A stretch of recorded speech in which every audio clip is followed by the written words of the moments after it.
Gyveno rytų kalnuose atsiskyrėlis. Kas vakarą į kalną kopdavo maldininkai ir klausydavosi senolio pasakojamos istorijos apie 8-lapį lotosą, kuris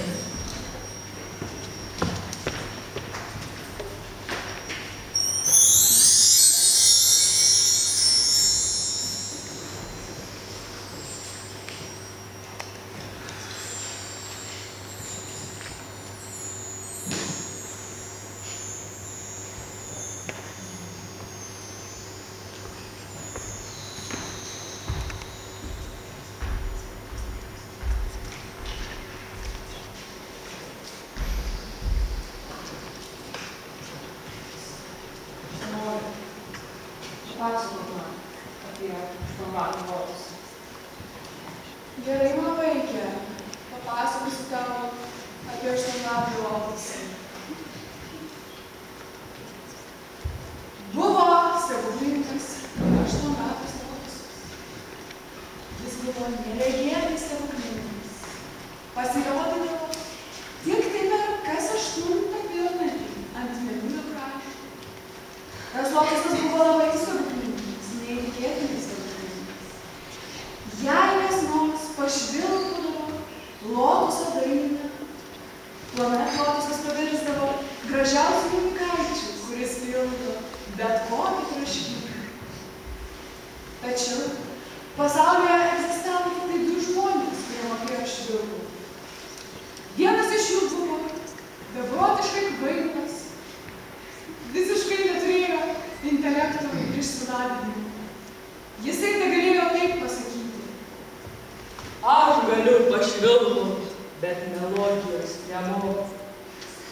Na, o melodiją mokėjo tik tai antrasis žmogus, kuris buvo neregėtai geras. Tačiau tai buvo netgi blogas dalykas, nes jisai niekada negalvojo apie save, tik apie kitų gerovę.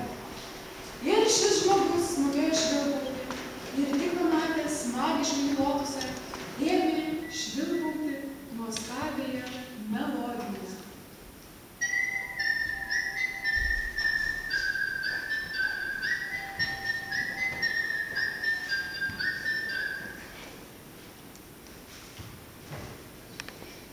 Šitai baisiai nustebęs, jis pradėjo svarstyti, kokį norą jam reikėtų sugalvoti.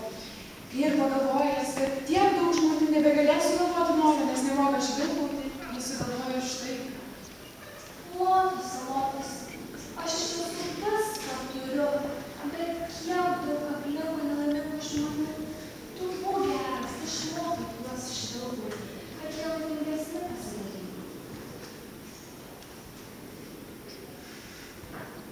Na, gerai. Ir tada prasidėjo visas bardakas. Visi pradėjo prašyti absurdiškų norų. Pavyzdžiui,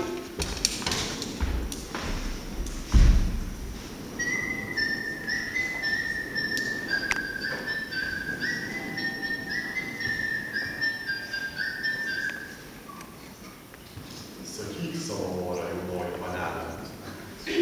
Kaip ir guči tašės norėčiau. Tašas.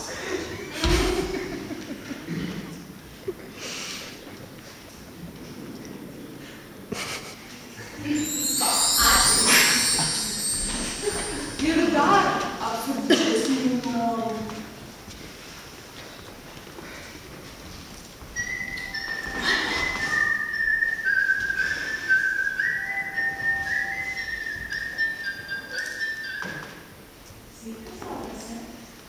Sakyk savo norą. Žinai, kadangi aš čia pirmąjį kartą atėjau pas tave. Aš pagalvojau, kad beveik visą paskutinę močiutę buvo apsilankiusi praeitą savaitę. Ir jinai buvo pas dantistę, ją naują dantį įstatė labai gražios spalvos. Ar galėtum tu man visus dantis auksinius padaryti? Man labai gražiai atrodo. Na, gerai.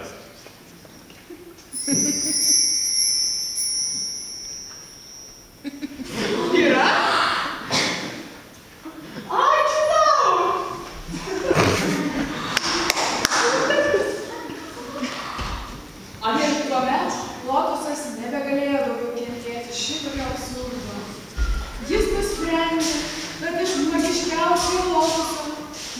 atvers į patį paprasčiausią grindų šatrį. Ir kol per jaunatį nieks nepradės naktį valyti grindų, tol jis ir neatsibus. O kadangi visi buvo tokie išpūtę ir visiškai nedarbstus, jis miegojo 1000 metų. Tik tai vieną vakarą, kai buvo jaunatis, staiga pasirodė pati tyriausia mergelė, kuri, pamačiusi šepetį, negalėjo jo nepaimti ir nepašluoti šlukštulių ant grindų. Taigi,